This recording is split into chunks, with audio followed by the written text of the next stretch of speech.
নিধারামপুর গ্রামে রমেশ নামে এক কৃষক থাকত। তারা তাদের জমিতে চাষ করত। গত বছর জমিতে চাষের জন্য জমিদারের কাছ থেকে টাকা ধার নেয় রমেশ। সেই টাকাও এখনো দিতে পারেনি। একদিন রমেশ তার জমিতে চাষ করার জন্য জমি ঠিক করছিল। এরই মধ্যে কানাই এসে বলে, রমেশ, ও রমেশ। ও কানাইদা, হ্যাঁ বলো। জমিদার বাবু পাঠিয়েছে, তোর সুদ সমেত অনেক টাকা বাকি, তোকে দেখা করতে বলেছে। ও দাদা, মরে যাব। জমিদার বাবুকে একটু বুঝিয়ে বলো না দাদা, একটা টাকাও হাতে নেই, সংসার চালানোই দায়, আর টাকা দেব কোথা থেকে বলো না দাদা। সে তোর ধার তুই কিভাবে শোধ করবি তা আমি জানি না। খালি খালি তোর জন্য ওকালতি করতে গিয়ে জমিদার বাবুর কাছে আমি কেন খারাপ হতে যাব বলতো? তুমিই তো জমিদার বাবুর ডান হাত, ব্যবসা তো তুমিই দেখাশোনা করো, তাই না? তুমি একটু আমার ওপর দয়া করো না, দয়া করো না। দেখ রমেশ, শুধু তুই নয়, গ্রামের সব চাষিরই একই অবস্থা। কেউ যদি ধার শোধ না দেয় তাহলে জমিদার বাবু চলবে কি করে, আর আমার চাকরি কি করে থাকবে বলতো?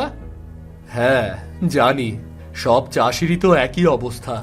এ বছরের বৃষ্টি বন্যায় সব ফসল নষ্ট হয়ে গেছে। এখন শীতের সবজি যা ভরসা। এই দেখো কত কষ্ট করে জমি ঠিক করেছি, ফুলকপি পাতাকপি সব লাগাবো, দেখবে কত সুন্দর ফলন হয়। তারপর জমিদার বাবুর ধার সব শোধ করে দেব দাদা। হ্যাঁ, সবই তো বুঝলাম। তা এই কথাই কালকে সকালে গিয়ে তুই জমিদার বাবুকে বলে আসিস, কেমন? এই বলে কানাই চলে গেল। রমেশও বাড়ির দিকে যেতেই সোহাগ চাচার সাথে দেখা হলো। ও সোহাগ চাচা, কেমন আছো? কি রে বাবা, কেমন আছিস? এই তো চাচা ভালো। তা কি লাগাবে এবার? আমি তো কিছুই বুঝতে পারছি না। ওদিকে জমিদার বাবুর কাছ থেকে অনেক টাকা পড়ে গেছে, কি যে করি আমি। কি আর করবে, চাষি খোসা মানুষ আমরা, রক্ত জল করে মাঠে পরিশ্রম করে ফসল ফলাই, আর তাতেই না সকল মানুষের মুখে খাবার জোটে। আর এইদিকে আমাদের সংসারে দুবেলা দুমুঠো ঠিক খাওয়ার মতো কিছু জোটেই না। তা ঠিকই বলেছ চাচা, কোনো বছর বন্যা, আবার কোনো বছর খরা, আবার কোনো বছর অধিক ফলনের জন্য সঠিক দাম পাই না। তা তোর বাবা কেমন আছে? কতদিন দেখি না তোর বাবাকে। বাবা ভালোই আছে, তবে বয়স হয়েছে তো বাড়ি থেকে খুব একটা বের হয় না। আর তোর মা? মারও তো বয়স হয়েছে, তবে ঘরের কাজকর্ম সব ওকেই করতে হয়। সে তো বুঝি বাবু, বয়স হলে কত অসুবিধা। তা তুই তো একটা বিয়ে করে ফেলতেই পারিস, তোর বউ এলে তো সবার সুবিধা হবে। 3 জনের সংসার চালাতে পারি না চাচা, বিয়ে করে বউকে কি খাওয়াবো বলো? সে হয়ে যাবে রে। হ্যাঁ, যা জিজ্ঞেস করতেছিলি, শীতের সবজি কি লাগাবো তাই না? হ্যাঁ চাচা, বাবা তো বলে ফুলকপি বাঁধাকপি ওগুলো লাগাতে। ঠিকই তো বলেছে, তবে তার সাথে শীতের বেগুন টমেটো লাগা, তার সাথে কিছু আলু লাগা। দেখ, আলুর দাম তো অনেক বেশি রে, ভালো দাম পাবি। আচ্ছা চাচা, চলি এখন। কাল আবার জমিদার বাবু ডেকে পাঠিয়েছে, দেখি উনি আবার কি বলে। ও, জমিদার বাবু কিন্তু সুবিধার লোক নয়, দেখো কি বলে। হ্যাঁ। রমেশ এই বলে বাড়ির দিকে রওনা দিল। কিছুক্ষণের মধ্যেই রমেশ বাড়িতে পৌঁছে গেল। রমেশকে দেখে রমেশের মা বলে উঠল, ওরে রমেশ, এলি বাবা? রোদ গরমে মুখটার কি অবস্থা। আয় আয় বাবা, এখানে আয়। তুই এখানে এসে বস, আমি একটু হাওয়া করি। না না, হাওয়া করতে হবে না। বাবা কোথায়? দেখ, বাড়ির পেছন দিকে গেছে নাকি। পেঁপে গাছে ভালো পেঁপে হয়েছে, তাই হয়তো আনতে গেছে। বাবাকে বলো না মা এসব না করতে। এমনিতেই শরীর অসুস্থ, তার ওপর যদি আরো অসুস্থ হয়ে যায় তাহলে তো মুশকিল হয়ে যাবে। আমাকে বললেই তো আমি পেঁপে পেরে দিতাম, তাই না? আমি তো কত কথাই বলি, তোর বাবা কি আমার কোনো কথা শোনে? বয়সকালে একা হাতে বাড়ি জমি সব সামলাতো, এখন আর কিছু করতে পারে কোথায়? এরই মধ্যে রমেশের বাবা এসে বলল, আরে রমেশ, তুই এসেছিস? তা কি অবস্থা জমির? কিছু লাগানোর মতো ব্যবস্থা হয়েছে বলতো? হ্যাঁ বাবা, ক্ষেত প্রায় তৈরি, এখন খালি সবজির চারা বসাবো গো। তা তো ভালোই। আর এই দেখো, রমেশের মা কি সুন্দর পেঁপে এনেছি গো। দেখো দেখো, দুটো কাঁচা, একটা পাকা।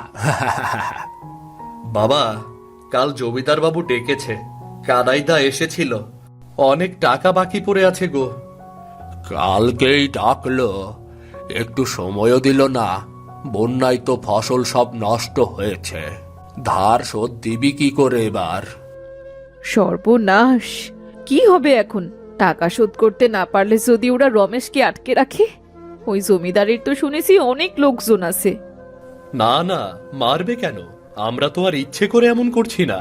দেখি কাল কি বলে। ওই জমিদারের অসাধ্য কিছু নেই রে। নানা রকম ছল চাতুরি করেই তো আজ এত কিছু করেছে। তুই সাবধানে যাস বাবা। তুমি চিন্তা করো না বাবা। চিন্তা কি আর এমনিতেই হয় রে? আর আমি বা কি করতে পারি? তবে হ্যাঁ, আমাদের বাড়ির পেছনের জমিটার ওপরে ওর লোভ আছে। সেরকম হলে ওই জমি বিক্রি করে ধার শোধ করতে হবে রে। তা কি করে হয় বাবা? চাষি আমরা, সব জমি বিক্রি করে দিলে আর চাষ করব কোথায়? ফসল লাগানোর আগে ধার করতে হয়, তবে ফসল ওঠার পর আমরা সুদ সমেত তা ফেরত দিয়ে দেই। এইবারই যা একটু দেরি হবে। বন্যাটা যদি না হতো বাবা। প্রকৃতির কাছে মানুষ এখনো ভারী অসহায় রে। তবে প্রকৃতি কিছু নিলে আবার ফেরত দেয়। বন্যার পানিতে জমির উর্বরতা বাড়ে। দেখবি এবার ফসল অনেক ভালো হবে। হ্যাঁ বাবা। পরের দিন রমেশ জমিদার বাবুর কাছে গেল। ওই যে জমিদার বাবু, রমেশ এসেছে। কেমন আছেন জমিদার বাবু? এই পাকা পেঁপেটা আপনার জন্য পাঠিয়েছে বাবা।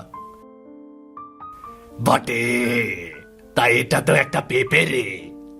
হ্যাঁ, গাছ পাকা পেঁপে, অনেক মিষ্টি, খেয়ে দেখবেন। হ্যাঁ, ঠিক করেছে। এবার কাজের কথায় আসি। আরে এ কানাই, কত টাকা বাকি পড়ে আছে রে? দেখ তো একটু, দেখে বল একটু। দেখতে হবে না বাবু, আমার মুখস্থ হয়ে গেছে। সুদ সমেত 20,000 টাকা। 20,000 টাকা? এটা তো অনেক টাকা। তা হবে না, এতদিন পরে আছে, সুদ তো বাড়বেই। ওরে রমেশ, হিসাব তোর যথা সময় বুঝিয়ে দেওয়া হবে রে। কিন্তু তুই শোধ কবে করবি বলতো? আগে আপনি তো জানেন, এই বন্যায় ফসল নষ্ট হয়ে গেছে, কিস্তির টাকা দেব কি করে? চুপ, একদম চুপ। টাকা ধার কি আমি নিয়েছি নাকি? তাহলে আমাকে কেন জিজ্ঞাসা করছিস? সুদের টাকা কেমন করে শোধ দেব? একটা পেঁপে দিয়ে ভাবছে আমাকে উদ্ধার করে দেবে ব্যাটা। না না না, সেটা নয়, তবে আমাকে একটু সময় দিন, আপনার সব টাকা শোধ করে দেব আমি। হাত পা বেঁধে যখন এখানে ঝুলিয়ে রাখবো, তখন দেখবে কেমন করে সময় চাও। তখন সময়ে সময়ে অফুরন্ত সময়। রাত দিন পরিশ্রম করি জমিদার বাবু। আপনি তো জানেন আমার বাবার হাতের গুণ, যা চাষ করে তাতেই সোনা ফলে। হ্যাঁ, তা তো আমি জানি, কিন্তু এখন আমিও চেষ্টা করছি জমিদার বাবু, বাবার পরামর্শ নিয়ে চাষ করছি। আর বাবার হাতের পেঁপে খেয়ে দেখুন, অনেক সুস্বাদু। আমার বাড়ির পেছনের বাগানে ফলেছে। তা বাড়ির পেছনের জমিটা শুধু শুধু ফেলে রেখেছ কেন শুনি? সেই কবে থেকেই তো বলছি আমাকে দিয়ে দিতে। তাতে তোমাদের সব দেনা মকুব করে দেব, আরো কিছু টাকাও দেব, বুঝলে? মাফ করবেন জমিদার বাবু, চাষি আমরা, জমি আমাদের মা। জমি না থাকলে চাষ করব কোথায়? আর মাকে বিক্রি করব কেমন করে জমিদার বাবু বলুন? দেখো দেখো কানাই, ও বেটার সাহসটা দেখো। আমার মুখের ওপরে সব বলে, ধারের টাকা শোধ দেবার নাম নেই, আবার বড় বড় কথা। সত্যি তোমার সাহসের বলিহারি। শোনো রমেশ, জমিদার বাবুর কথা শোনো। তোদের জমিটা দিয়ে যা টাকা পাবি তোদের ভালোভাবেই চলবে রে। শোনো শোনো, জমিদারের কথা শোনো। আপনি আমাকে একটু সময় দিন জমিদার বাবু, আমি সব টাকা শোধ করে দেব, সব টাকা শোধ করে দেব জমিদার বাবু। আচ্ছা, তা কত সময় বল? তা 3 থেকে 4 মাস, শীতের ফসলটা তুলতে পারলেই হলো। বটে, জাদুটনা করবি নাকি যে এক ফসলেই সব টাকা শোধ করবি? আচ্ছা যা, দিলাম তোকে আরো 3-4 মাস। আপনার অনেক দয়া জমিদার বাবু। আরে শোনো, আমার পুরো কথাটা শোনো আগে। হ্যাঁ বলুন জমিদার বাবু।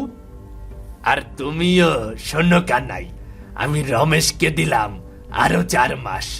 ও যদি সব টাকা ফেরত দিতে পারে তাহলে ভালো, না হলে ওদের বাড়ির পেছনের জমিটা আমি দখল করে নেব। এটা তো অন্যায় জমিদার বাবু। কি সাহস! আমি নাকি অন্যায় করছি? কেন শুনি?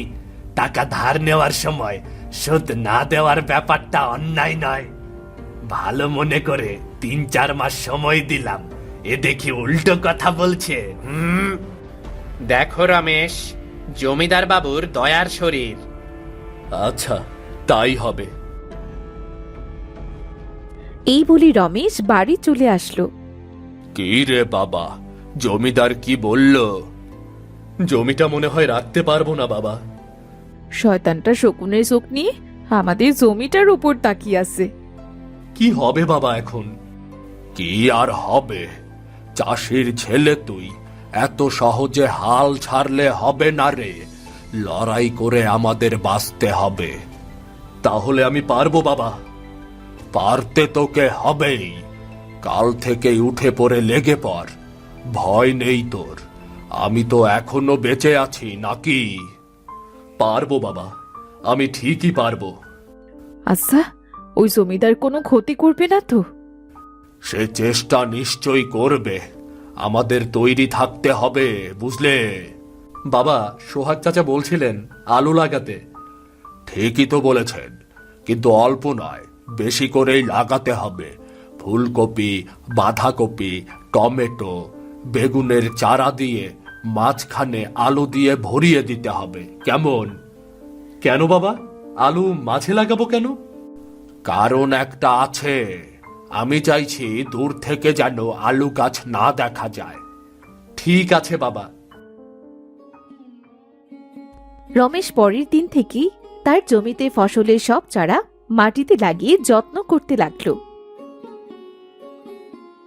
এইভাবেই বেশ কিছুদিন চলে গেল। গাছে ফলও ধরেছে। দেখো তো সোহাগ চাচা, সব কি ঠিকঠাক হয়েছে কিনা? অনেক সুন্দর হয়েছে রে। পরিশ্রমের ফসল কি কখনো খারাপ হতে পারে নাকি বোকা? সত্যি মনে হচ্ছে এইবার জমিদার বাবুর টাকাটা শোধ করতে পারবো গো। রমেশের এই কথা কানাই শুনে ফেলল। এরপর সেসব কথা সে জমিদারের কাছে যেয়ে পড়ল। একটা খবর আছে বাবু। তা ভালো না খারাপ খবর? ভালো খারাপ সেটা তো বুঝতে পারছি না বাবু। আচ্ছা, ঢং না করে বল বল। রমেশের ক্ষেতে প্রচুর ফলন হয়েছে। মনে হচ্ছে আপনি আপনার টাকাটা পেয়ে যাবেন সুদে আসলে। এটা তো মোটেও ভালো খবর নয়। টাকা ফেরত দিলে জমিটা নেব কি করে শুনি? আজ রাতে যাও, ওর খেতে যা ফসল হয়েছে তা সব নষ্ট করে দিয়ে আসো। তারপর দেখি ছেলেটা টাকা শোধ করে কি করে।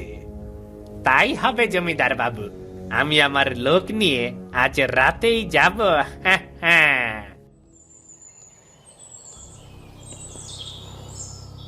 রাতের বেলায় যা তুই ওই সামনের ক্ষেত যা ফলেছে সব নষ্ট করে দিয়ায়, কোনো কিছুই যেন বিক্রি করতে না পারে।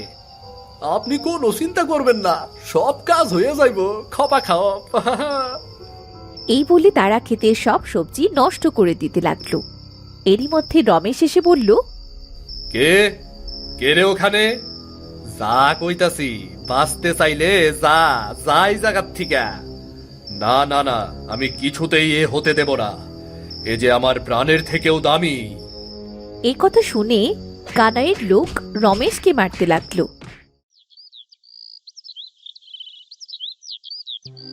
পরদিন সকালে রমেশের বাবা আর সোহাগ এসে দেখল রমেশ অজ্ঞান হয়ে পড়ে আছে।